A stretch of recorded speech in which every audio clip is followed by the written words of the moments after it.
আমাৰ মাজত উপস্থিত অসমৰ শিক্ষামন্ত্ৰী ডক্টৰ ৰণোজ পেগু ডাঙৰীয়া, ৰাজ্যসভাৰ সাংসদ ভুৱনেশ্বৰ কলিতা ডাঙৰীয়া, আমাৰ মাজত উপস্থিত ভাৰতীয় জনতা পাৰ্টিৰ সাধাৰণ সম্পাদক তথা সন্মানীয় বিধায়ক দীপ্লুৰঞ্জন শৰ্মা ডাঙৰীয়া, উপস্থিত সুধীবৃন্দ, যুৱক যুৱতী, বন্ধু বান্ধৱীসকল, আমি যোৱা 25 জুন তাৰিখে সংবিধান হত্যা দিৱস পালন কৰিছিলোঁ আৰু সেই সংবিধান হত্যা দিৱসৰ লগতে সংগতি ৰাখি নতুন দিল্লীত ভাৰতৰ গৃহমন্ত্ৰী শ্ৰী অমিত শ্বাহ ডাঙৰীয়াই the emergency diaries years that forged a leader এই নামৰ পুথিখনি তেখেতে উদ্বোধন কৰিছিলে আৰু আজি আমি গুৱাহাটীত এই পুথিখনি আনুষ্ঠানিকভাৱে উদ্বোধন কৰিবলৈ ইয়াত সমবেত হৈছোঁ। এই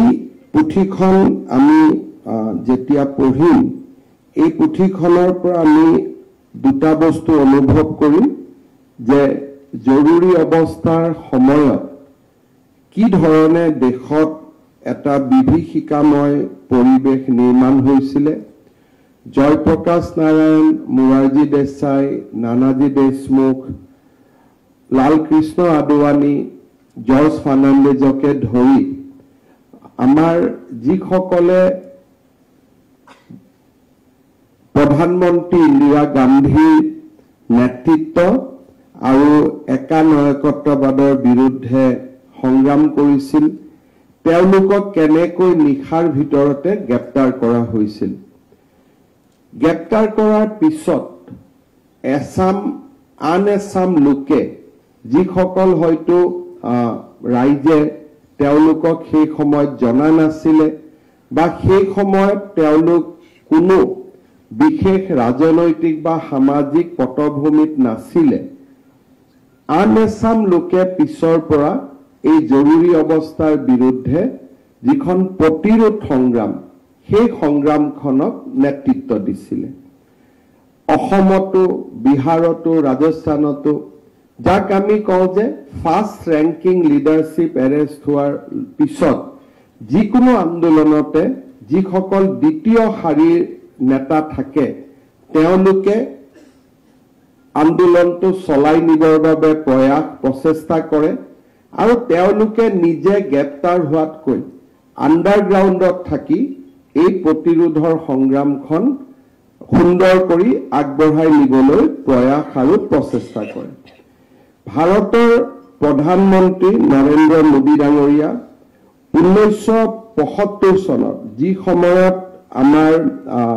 জৰুৰী অৱস্থা ঘোষণা কৰা হৈছিল, সেই সময়ত তেখেত 25 বছৰৰ এজন যুৱক আছিল। তেখেত ৰাষ্ট্ৰীয় স্বয়ংসেৱক সংঘৰ এগৰাকী প্ৰচাৰক আছিল আৰু সেই সময়ত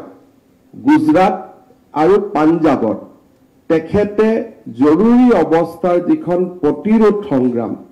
সেই সংগ্ৰামখনত তেখেতে অংশগ্ৰহণ কৰিছিল আৰু সেই সময়ছোৱাত তেখেতে বিভিন্ন নেতাসকলৰ মাজত সম্পৰ্ক ৰক্ষা কৰিছিল। যিসকলে মিছা আইনত গ্ৰেপ্তাৰ হৈছিল, তেওঁলোকৰ পৰিয়ালক আইনগত আৰু আন ধৰণৰ সহায় কৰাত তেখেত ব্যস্ত আছিল আৰু জৰুৰী অৱস্থাৰ বিৰুদ্ধে আন্দোলন কৰিবলৈ তেখেতে কিছু ইনোভেটিভ কাম কৰিছিলে। এই গোটেই কথাখিনি নৰেন্দ্ৰ মোদী ডাঙৰীয়াই পিছত এখন নিজে কিতাপ এখন অথৰ কৰিছিল জৰুৰী অৱস্থাৰ ঠিক পিছতেই, আৰু সেই কিতাপখন হৈছে the struggle during the emergency. আৰু সেই পুথিখনতে নৰেন্দ্ৰ মোদী ডাঙৰীয়াই কি ধৰণে আণ্ডাৰগ্ৰাউণ্ডত থাকি জৰুৰী অৱস্থাৰ বিৰুদ্ধে প্ৰতিৰোধৰ সংগ্ৰামখন গঢ়ি তুলিছিল, তাৰ এটা মোদী ডাঙৰীয়াই আভাস দিছিল। এতিয়া সেই পুথিখনকে আমাৰ ব্লু ক্ৰাফ্ট নামৰ যেটো ডিজিটেল ফাউণ্ডেশ্যন তেখেতসকলে মোদী ডাঙৰীয়াৰ সমগ্ৰ সময়ছোৱাৰ যেটো ত্যাগ আছিলে বা তেওঁৰ যেটো কৌশল আছিলে তেওঁৰ যেটো ৰেজিষ্টেন্স মুভমেণ্টত তেওঁ কেনেকৈ কন্ট্ৰিবিউট কৰিছিলে তাৰ বিষয়ে তেখেতসকলে লিখি এই পুথিখন আমাৰ বাবে প্ৰকাশ কৰিছিলে আজি আমি গুৱাহাটীত এই পুথিখনৰ উদ্বোধন কৰিছো উন্মোচন কৰিছো আৰু এই পুথিখনৰ জৰিয়তে কেৱল মাত্ৰ নৰেন্দ্ৰ মোদীৰ ব্যক্তিগত সংঘৰ্ষ নহয় সেই সময়ত মোদী ডাঙৰীয়াৰ দৰে হেজাৰজনে কেনেকৈ ব্যক্তিগত সংগ্ৰামত লিপ্ত হৈছিলে ৰাষ্ট্ৰীয় স্বয়ংসেৱক সংঘ আৰু জনসংঘৰ এই গোটেই ৰেজিষ্টেন্ট মুভমেণ্টত কি ধৰণৰ বৰঙণি আছিলে আৰু কি ধৰণে সেই সময়ৰ পৰা নৰেন্দ্ৰ মোদী ডাঙৰীয়া এজন ভৱিষ্যতৰ নেতা হিচাপে তেওঁৰ প্ৰকাশ আৰম্ভ হৈছিলে এই গোটেই কথাখিনি দ্য ইমাৰ্জেন্সি ডায়েৰিজ নামৰ এই পুথিখনিত আমি পঢ়িব পাম আৰু সেই সময়ৰ সম্যক ধাৰণাৰ বিষয়ে বা সেই সময়ৰ আমি সম্যক ধাৰণা ল'ব পাৰিম সেইবাবে মই ভাবো যে এই পুথিখন জৰুৰী অৱস্থাৰ সময়ৰ এখন ডাঙৰ সমল আৰু এই পুথিখন পঢ়িবৰ বাবে অধ্যয়ন কৰিবৰ বাবে মই স্বাভাৱিকতে সকলোকে আহ্বান জনাম যোৱা 25 তাৰিখে আমি দেশৰ জৰুৰী অৱস্থাৰ বিষয়ে কথা পাতিছিলো আৰু জৰুৰী অৱস্থাৰ পৰৱৰ্তী বা 25 জুনৰ পৰৱৰ্তী সময়ত আমাৰ ৰাষ্ট্ৰৰ বিভিন্ন সংবাদ মাধ্যমে হওক বা আন মাধ্যম আমাৰ সামাজিক মাধ্যম এই সকলোবোৰতে জৰুৰী অৱস্থাক লৈ আৰু কিছু নতুন তথ্য আৰু কিছু আলাপ আলোচনা হ'ব আৰম্ভ কৰিছে আমিও বিচাৰো যে জৰুৰী অৱস্থাৰ দৰে এটা যি ব্যতিক্ৰমী আৰু ভাৰতবৰ্ষত কেতিয়াও উদাহৰণ নথকা এটা যেতিয়া ঘটনা সংঘটিত হয় তাৰ 25 বছৰ পিছত 30 বছৰ পিছত যেতিয়া এই জৰুৰী অৱস্থাত অংশ লোৱা মানুহসকল ফৰ এণ্ড এগেইনষ্ট যেতিয়া তেওঁলোক ৰাজনৈতিক দৃশ্যপটৰ পৰা আঁতৰি যায় তেতিয়া কাগজ লেখনি আৰু বিভিন্ন তথ্যৰ ওপৰত মানুহে এক নিৰ্মোহ বিশ্লেষণ কৰাৰ সুযোগ পায় যেতিয়া জৰুৰী অৱস্থাত যিসকলে অংশগ্ৰহণ কৰিছিল তেওঁলোক যেতিয়া জীয়াই থাকে বা তেওঁলোক দেশৰ ৰাজনীতিত যেতিয়া অংশগ্ৰহণ কৰি থাকে তেখেতসকলৰ ব্যক্তিগত প্ৰভাৱে গোটেই নেৰেটিভটোক প্ৰভাৱিত কৰে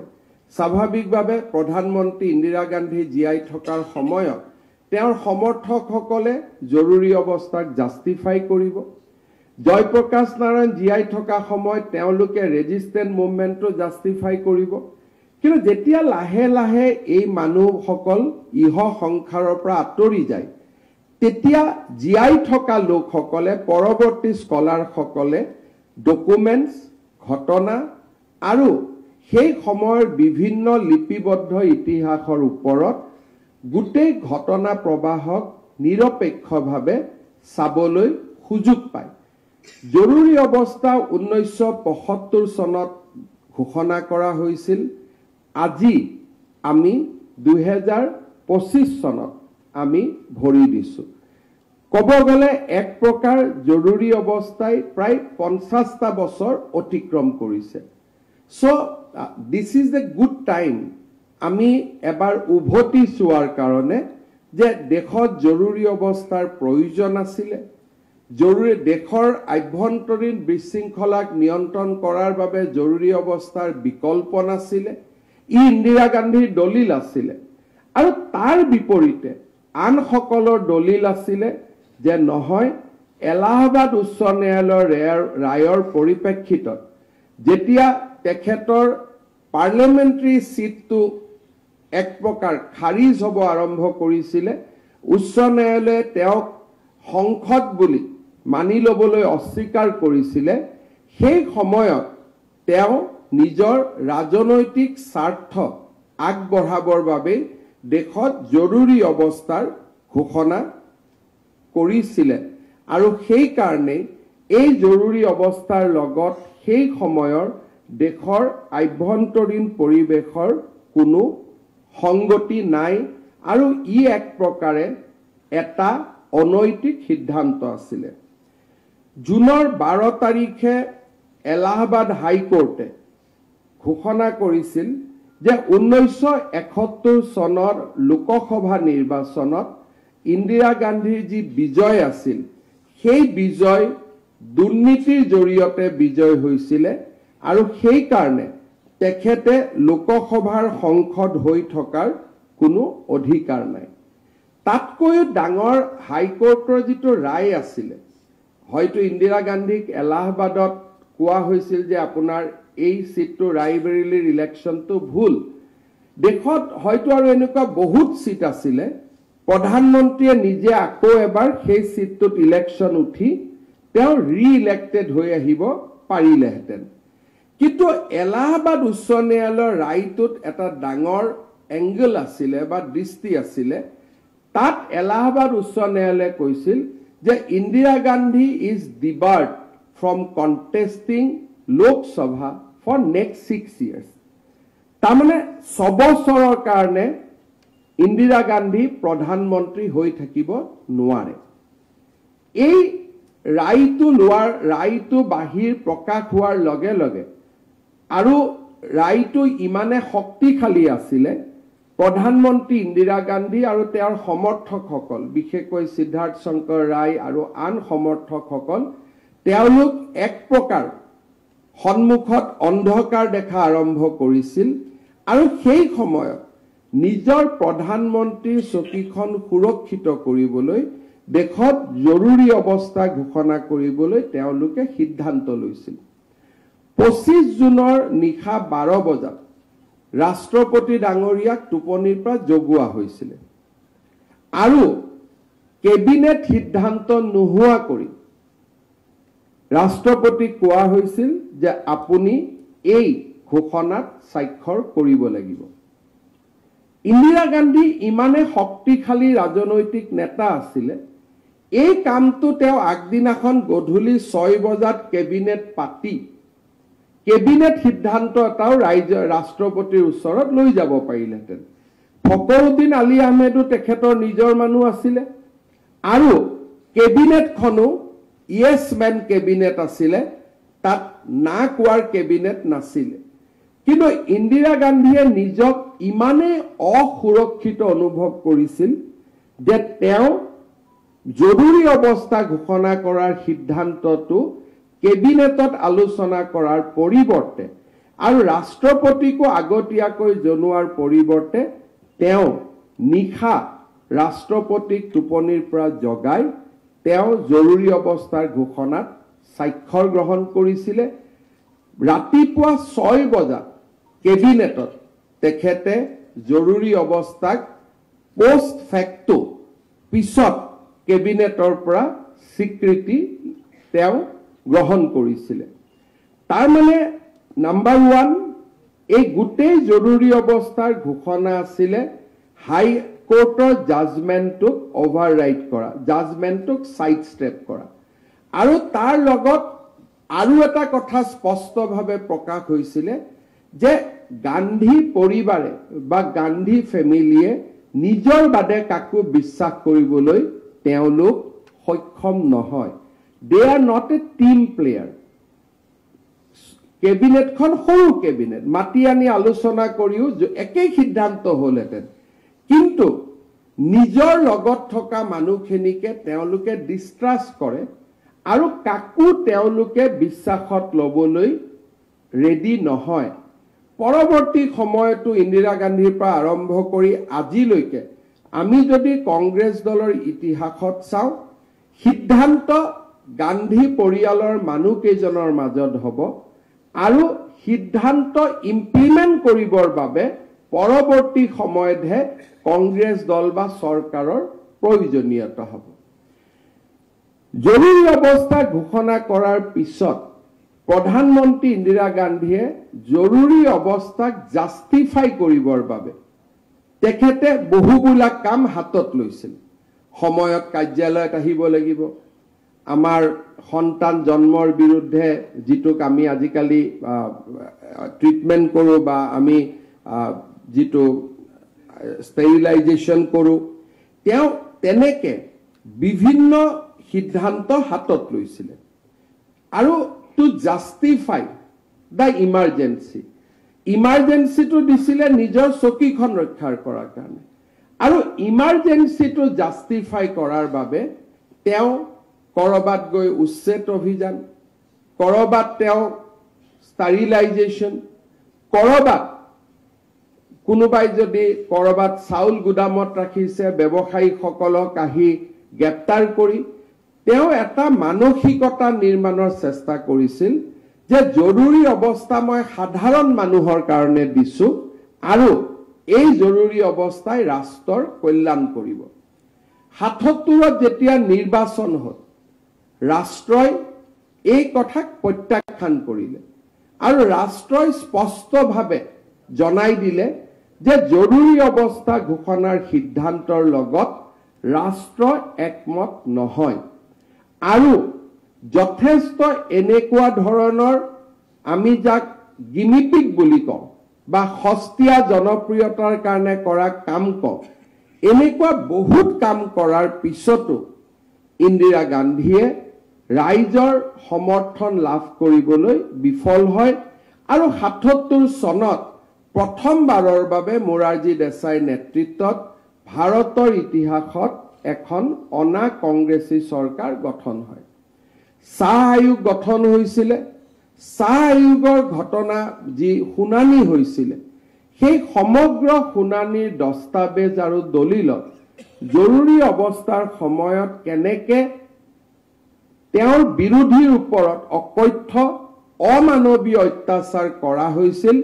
তাৰ বিষয়ে বিস্তৃত বৰ্ণনা দিয়া হৈছে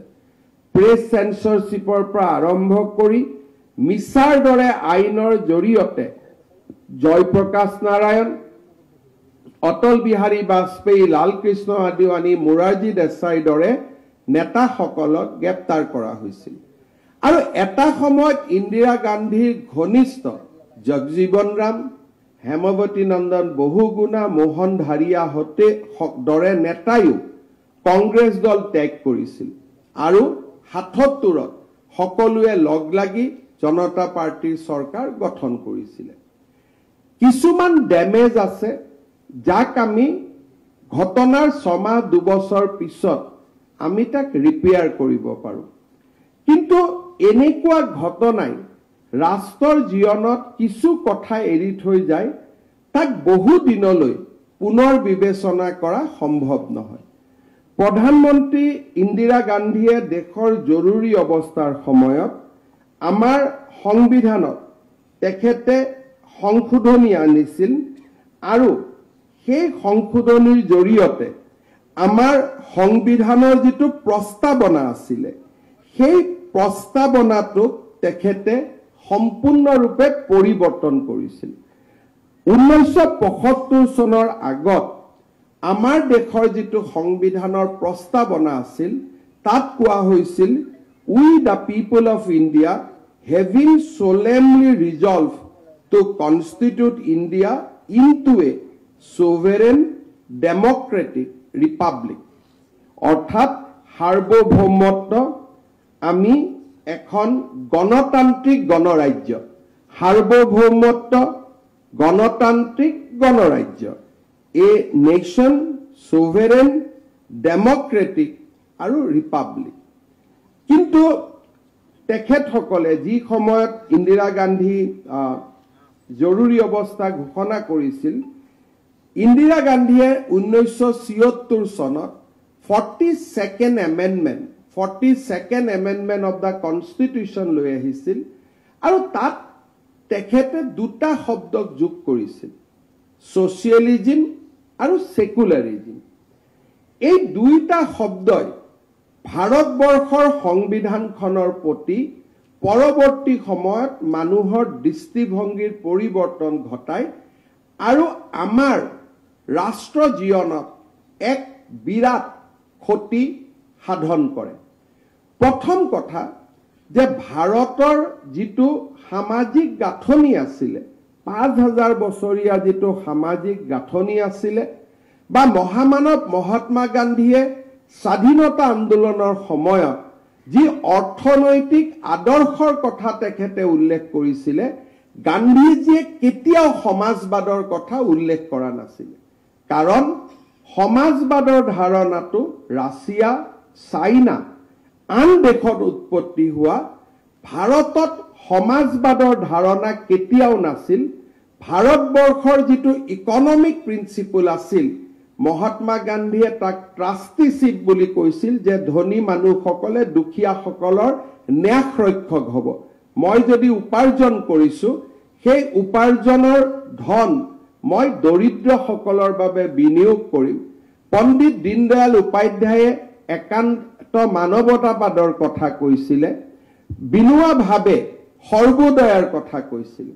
আমাৰ ভাৰতীয় সভ্যতা কোনো এজন মনীষীয়ে কেতিয়াও সমাজবাদৰ ধাৰণাটো আনা নাছিলে। সমাজবাদ হৈছে ই এক প্ৰকাৰ ক'ব গ'লে the ideology is based on conflict. আমি সমাজবাদৰ ধাৰণাত বহু দিনলৈ পাব্লিক সেক্টৰক ইকনমিক প্ৰিন্সিপল হিচাপে ধৰি লোৱাৰ কাৰণে আমি বিভিন্ন ৰাষ্ট্ৰৰ লগত প্ৰতিযোগিতাত পিছ পৰি গলো আৰু যি সময়ত ভাৰত আত্মনিৰ্ভৰ হোৱাৰ প্ৰয়োজনীয়তা আছিল সেই সময়ত আমি সমাজবাদৰ আদৰ্শৰে আৰু সমাজবাদক বাওপন্থী লোকসকলে বহু পৰিমাণে কমিউনিজমৰ লগত এক পজিটিভ কম্পেৰিজন কৰিবলৈ আৰম্ভ কৰাৰ কাৰণে ভাৰতবৰ্ষৰ যি প্ৰতিযোগিতামূলক পৰিৱেশ আছিলে, ভাৰতবৰ্ষৰ যি আমাৰ মানুহৰ কেপেবিলিটিজ আছিলে তাক আমি কেতিয়াও আগবঢ়াই লৈ যাবলৈ সক্ষম হোৱা নাছিলো। আৰু এই সমাজবাদৰ ধাৰণাটোক যিটো ভাৰতীয় সংবিধানত দিয়া হৈছিল তাক বিজেপিয়ে ডিমলিছ কৰিবলগীয়া নহল। কংগ্ৰেছ দলে প্ৰধানমন্ত্ৰী নৰসিংহ ৰাও আৰু ডক্টৰ মনমোহন সিঙে নিজে সমাজবাদৰ ধাৰণাটোক ডিমলিছ কৰিলে আৰু তেওঁলোকে আমাৰ অৰ্থনীতিত উদাৰবাদ লৈ আহিলে। বিজেপিয়ে ইন্দিৰা গান্ধীৰ ধাৰণাটোক চেলেঞ্জ কৰা নাছিলে, কাৰণ কৰাৰ সুবিধা নাছিলে, আমি চৰকাৰত নাছিলো। But entire principle of socialism, the concept of socialism was demolished by the Congress party itself.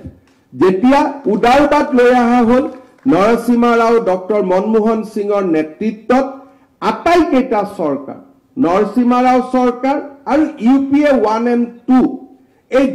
তিনিওটা চৰকাৰতে সমাজবাদৰ ধাৰণাটোক পাহৰণিৰ গৰ্ভলৈ লৈ যোৱা হ'ল। দেশত উদাৰবাদ, অৰ্থনৈতিক উদাৰবাদ তেখেতসকলে লৈ আহিলে। তাৰ পিছত ভাৰতীয় জনতা পাৰ্টিৰ চৰকাৰ আহিলে, নৰেন্দ্ৰ মোদী ডাঙৰীয়া, অটল বিহাৰী বাজপেয়ী ডাঙৰীয়াৰ নেতৃত্বত আমি উদাৰবাদী চিন্তাধাৰাক আগুৱাই লৈ গলো। আৰু এই উদাৰবাদী চিন্তাধাৰাৰ ফলত ৰাষ্ট্ৰৰ যি উপাৰ্জন হ'ল কৰ কাটলৰ জৰিয়তে তাক আমি দৰিদ্ৰতা নিৰ্মূলকৰণৰ কামত আমি ব্যৱহাৰ কৰিলো। আজি যদি আমি দেখা পাওঁ উত্তৰ পূৰ্বৰ বিকাশ, দৰিদ্ৰজনলৈ বিনামূলীয়া চাউলৰ পৰা আৰম্ভ কৰি যিমানবিলাক প্ৰধানমন্ত্ৰী আয়ুষ্মান ভাৰত যিমান আঁচনি,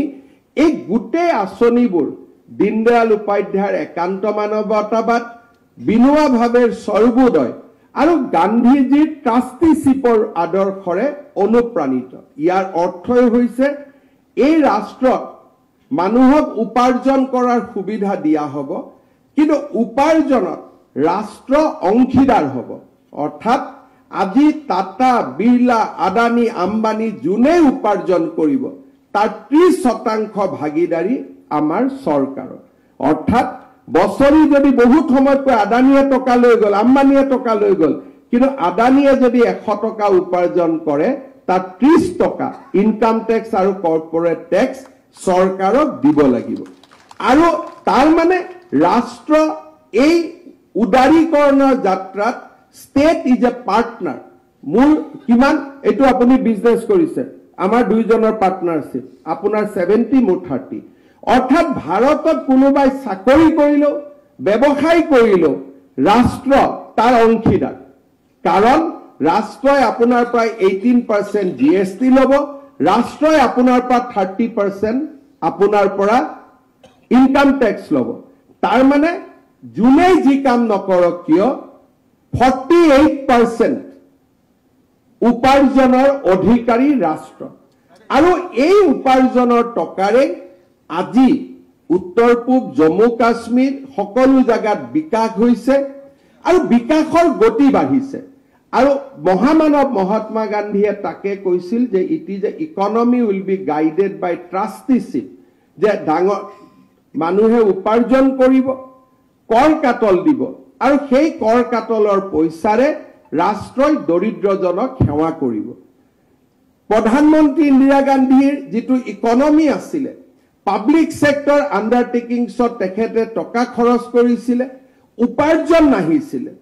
আৰু উপাৰ্জন নহাৰ ফলত বাৰে বাৰে তাত টকা ব্যয় কৰিছিল এটা পাব্লিক সেক্টৰক বচাবৰ কাৰণে হাজাৰ হাজাৰ কোটি টকা ব্যয় কৰা হৈছিল কিন্তু সেই টকাৰ অধিকাৰ আছিল দৰিদ্ৰজন সেই টকা ব্যয় হ'ব লাগিছিল হস্পিটালত সেই টকা ব্যয় হ'ব লাগিছিল স্কুলত সেই টকা ব্যয় হ'ব লাগিছিল ৰাস্তা ঘাট বিল্ডিংত কিন্তু সেই টকা আমি ব্যয় কৰিছিলো যত এক প্ৰকাৰ কব গলে একোটা উদ্যোগ বা 400-500 মানুহক উপাৰ্জন কৰিবৰ বাবে আমি তেওঁলোকক ৰক্ষণাবেক্ষণ দিবলৈ ৰাষ্ট্ৰই এফালৰ পৰা টকা খৰচ কৰি গৈছিল আৰু দৰিদ্ৰ মানুহসকল বেছি দৰিদ্ৰ হৈ আছিল উদাৰবাদৰ পিছত অৰ্থনৈতিক উদাৰবাদৰ পিছত আজি অসমৰ দৰে ৰাজ্যত আমি মানুহক এক্টিভ পভাৰ্টিৰ পৰা অতৰাই আনিব পাৰিছো আৰু আজি দেশে দৰিদ্ৰতা নিৰ্মূল কৰিব পাৰিছে আৰু প্ৰত্যেকজন মানুহে নিজৰ ভৰিৰ ওপৰত নিজৰ থিয় হ'ব পাৰিছে ইন্ডিয়ান ইকনমি আমাৰ দেশৰ নিজৰ ধাৰণা আছিল আমাৰ ইকনমি চাণক্যৰ অৰ্থনীতিৰ পৰা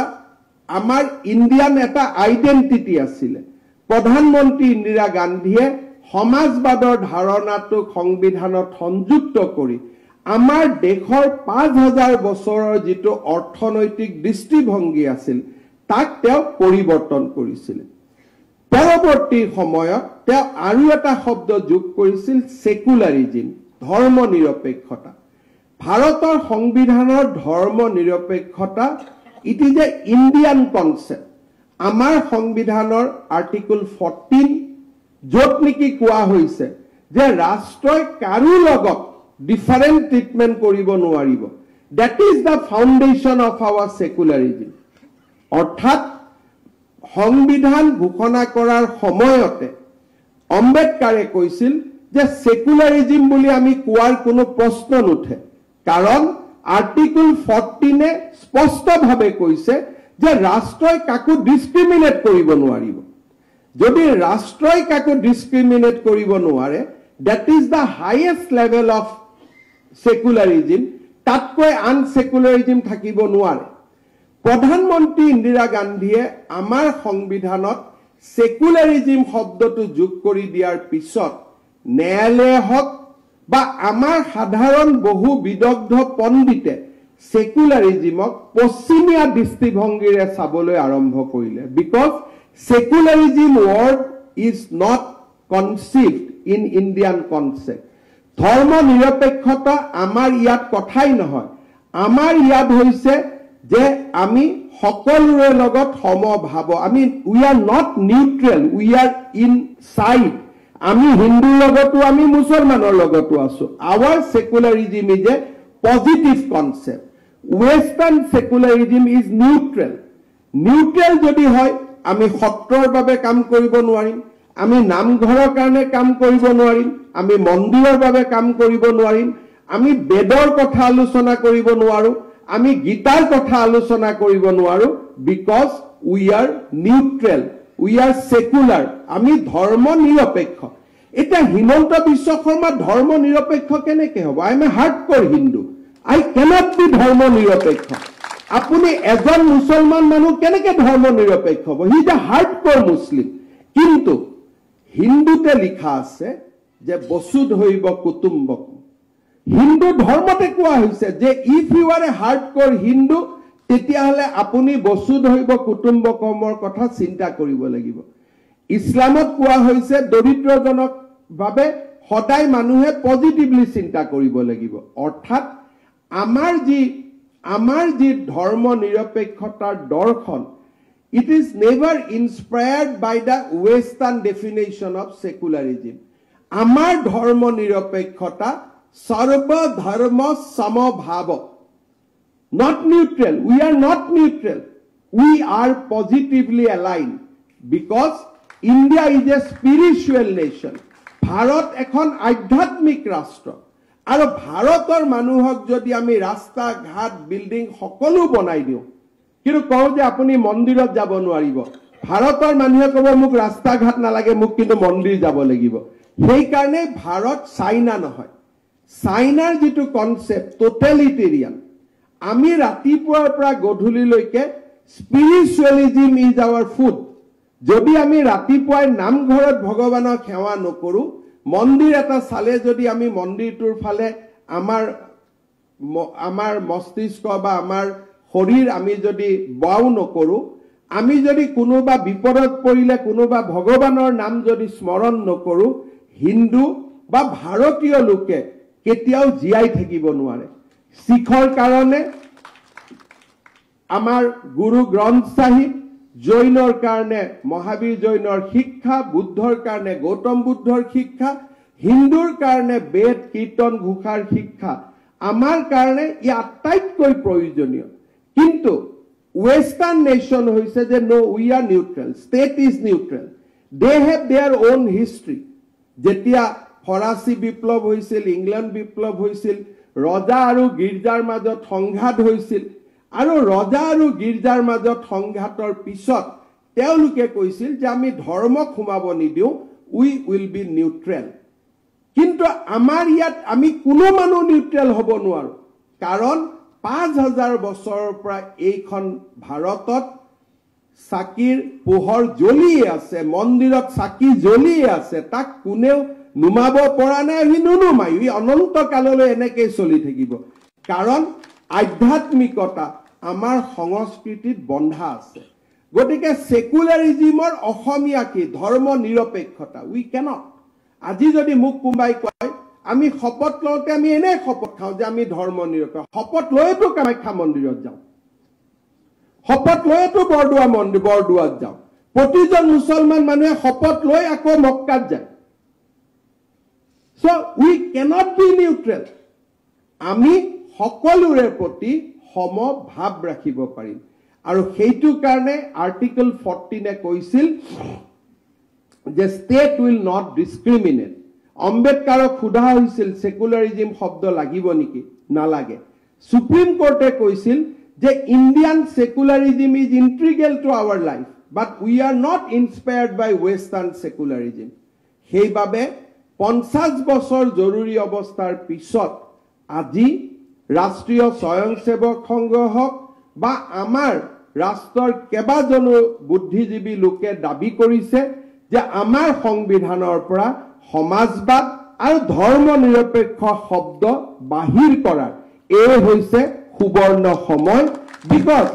উই are a mature democracy. Secularism শব্দ নাথাকিলেও Hindu by blood we are secular, কাৰণ আমি সকলোকে সমান চকুৰে চাওঁ। ফৰ আছ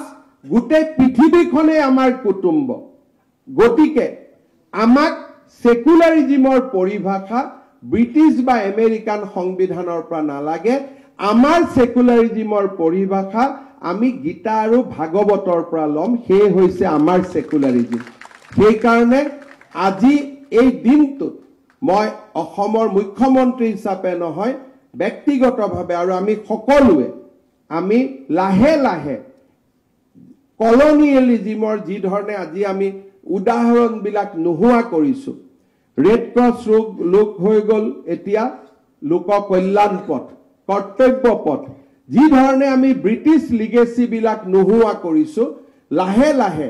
ইমাৰ্জেন্সিৰ লিগেসি বিলাকো আমি নোহোৱা কৰিব লাগিব আৰু সেই কাৰণে আজি আমি পুনৰ এবাৰ সংবিধানক যি ধৰণে হত্যা কৰা হৈছিল দেশত জৰুৰী অৱস্থা কি দৰে ঘোষণা কৰা হৈছিল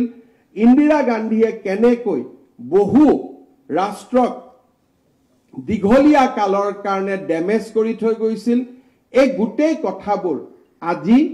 আমি ৰাষ্ট্ৰৰ আলোচনাৰ মাজলৈ লৈ আহিছো কাৰণ আজি ইন্দিৰা গান্ধীও জীয়াই থকা নাই জয়প্ৰকাশ নাৰায়ণো জীয়াই থকা নাই The actors are not there. বহুত যিসকল এক্টৰ আছিল তেওঁলোক এতিয়া নাই যিসকলে পাৰ্ট প্লে কৰিছিল এতিয়া নাই সো এতিয়া আমি নিৰ্মলভাৱে বিশ্লেষণ কৰিব পাৰো যে আমাক জৰুৰী অৱস্থাই কেনেকুৱা ধৰণে ক্ষতি কৰি থৈ গৈছিল how we can rectify that শেষত যেতিয়া ইন্দিৰা গান্ধীৰ কথা আহে তেতিয়াই বাংলাদেশ গঠনৰ কথা আহে পাকিস্তানৰ বিৰুদ্ধে ভাৰতৰ বিজয়ৰ কথা আহে আৰু বহুত মানুহে ইন্দিৰা গান্ধীৰ জৰুৰী অৱস্থাক জাস্টিফাই কৰিব খোজে যে এইগৰাকী প্ৰধানমন্ত্ৰীয়ে পাকিস্তানক হৰুৱাইছিল এইগৰাকী প্ৰধানমন্ত্ৰীয়ে বাংলাদেশৰ নিৰ্মাণ কৰিছিল মই এই বিষয়েও আমি কেতিয়া কথা পাতিম বাট বাংলাদেশ নিৰ্মাণ কৰি আমাক কি কৰি থৈ গৈছিল the creation of Bangladesh এটো উত্তৰ পূবৰ কাৰণে it was a good news or bad news যেতিয়া বাংলাদেশখন আপুনি গঠন কৰিলে সীমান্তত আপুনি বিজয়ী হৈছিল শিলিগুৰি আৰু অসমৰ মাজত চিকেন নেকৰ জায়গাখিনি আপুনি যদি বাংলাদেশক নিদি আমাৰ কাৰণে ৰাখি থলেহেতেন আজি উত্তৰ পূবৰ মানুহ কলিকতাত গৈ 24 ঘণ্টাত পাব পাৰিলেহেতেন ৰাষ্ট্ৰৰ লগত আমি এনেকে বেকাবেকি হৈ কেতিয়াও যাব নালাগিলেহেতেন যদি সেই সময় ইন্দিৰা গান্ধী বিজয়ী আছিল পাকিস্তান বিজিত আছিল ইন্দিৰা গান্ধীয়ে যদি এবাৰ কলেহেতেন যে অসমত যিমানখিনি প্ৰবজনকাৰী আহিলে বংগীয় মূলৰ মানুহ আহিলে আপুনি হেবিলাক আপোনালোকে লৈ যাও একেদিনাই লৈ গলহেতেন কিন্তু ইন্দিৰা গান্ধীয়ে বাংলাদেশ নিৰ্মাণ কৰিলে বাংলাদেশক জাস্টিফাই কৰিবৰ বাবে 71 চনৰ সীমা আকিলে যে কোনো বিদেশী ঘুৰি যাব নালাগে আৰু আমাৰ উত্তৰ পূৰ্বৰ বাবে প্ৰয়োজনীয় যাতায়াতৰ যেটো কমিউনিকেশন ইন্ডিয়ান ম্যাপ চালে দেখা পাব যে যেতিয়া আমাৰ বাংলাদেশখন আমাৰ হাতত আহিলে আমি যদি ম্যাপডাল অলপ সিধা কৰি দিলুহেতেন আজি উত্তৰ পূব আৰু ৰাষ্ট্ৰৰ মাজত কোনো নাথাকিলেহেতেন আৰু কোনেও আমাক ব্ল্যাকমেইল কৰিব নোৱাৰিলেহেতেন যে আমি চিকেন নেকটো কাটি দিম মই ভাবো ইন্দিৰা গান্ধী শক্তিশালী নেত্ৰী আছিল তাত কোনো সন্দেহ নাই কিন্তু শক্তিশালী আৰু ৰাষ্ট্ৰৰ প্ৰতি কন্ট্ৰিবিউশন ইয়াৰ মাজত দুটা পাৰ্থক্য Hitler was a very strong personality but he damaged Germany he damaged the humanity Indira Gandhi শক্তিশালী নেত্ৰী আছিল কিন্তু ইন্দিৰা গান্ধীৰ শক্তিশালী নেতৃত্বই আমাৰ দেশক দৰিদ্ৰতাৰ পৰা আঁতৰাই আনিব পৰা নাছিল উত্তৰ পূবক স্থায়ী বিপদমুখলৈকে থৈ গৈছিল আৰু ইন্দিৰা গান্ধীৰ নেতৃত্বৰ শক্তিশালী হোৱা সত্ত্বেও নেতৃত্বৰ বিফলতাৰ বাবে আজিও আমি বাংলাদেশী সমস্যাৰ সৈতে আজিও আমি যুঁজ কৰি আছো মই ভাবো যে এই গোটেই ঘটনাবোৰৰ ওপৰত সম্যক আলোচনা হ'ব লাগে বৌদ্ধিক মহলত আৰু আমাৰ যিবিলাক ইমাৰ্জেন্সিৰ লিগেসি আছে তাক আমি ৰেক্টিফাই কৰি আমাৰ দেশত কেতিয়াও যাতে আৰু জৰুৰী অৱস্থা ঘোষণা হ'ব নোৱাৰে তাৰ বাবে আমি শক্তিশালী ডেমক্ৰেটিক মুভমেন্ট এটাৰ আমি ভাগিদাৰী হ'ব লাগিব ইমাৰ্জেন্সি আমাৰ বাবে এটা এনেকুৱা শব্দ মই সিদিনাখন 25 তাৰিখে কৈছো we must not forget emergency আমি ইমাৰ্জেন্সি কেতিয়াও নাপাহৰো because we cannot repeat emergency আমি ইমাৰ্জেন্সি যেহেতু ঘূৰাই আনিব নোৱাৰো সেই কাৰণে ইমাৰ্জেন্সিৰ বিভীষিকাবিলাক আমি কেতিয়াও পাহৰিব নোৱাৰো যদি ইমাৰ্জেন্সিৰ বিভীষিকাবিলাক আমি পাহৰি যাওঁ মানুহে কৰবাত নহয় কৰবাত কোনোবা এজন প্ৰধানমন্ত্ৰী আকৌ ইমাৰ্জেন্সিক উভতাই আনিব কিন্তু ইমাৰ্জেন্সিৰ বিভীষিকাই যেতিয়া ভাৰতবৰ্ষৰ প্ৰতিজন লোকক গণতান্ত্ৰিক মূল্যবোধৰে জাগ্ৰত কৰিব তেতিয়া ইমাৰ্জেন্সি কোনেও ৰিপিট কৰিব নোৱাৰে so emergency is a word we must not forget at the same time we must not repeat it এইটোৱে হৈছে আটাইতকৈ ডাঙৰ শিক্ষা মই সেইভাবে আজি মই ভাবো যে দিস ইমাৰ্জেন্সি ডায়েৰিজ এই কিতাপখনে আমাক ইমাৰ্জেন্সিৰ বিভীষিকাময় সময়বিলাক মনত পেলাবলৈ সহায় কৰিব আৰু সেই বিভীষিকা ভৰা কাহিনীবিলাকৰ মাজতে আমি সিদ্ধান্ত লম যে আমি আমাৰ দেশৰ গণতান্ত্ৰিক প্ৰমূল্যক শক্তিশালী কৰিম আৰু আমি ভাৰতবৰ্ষত কেতিয়াও জৰুৰী অৱস্থাৰ বিভীষিকা উভতি আহিবলৈ নিদিও বহুত বহুত ধন্যবাদ জয় হিন্দ বন্দে মাতৰম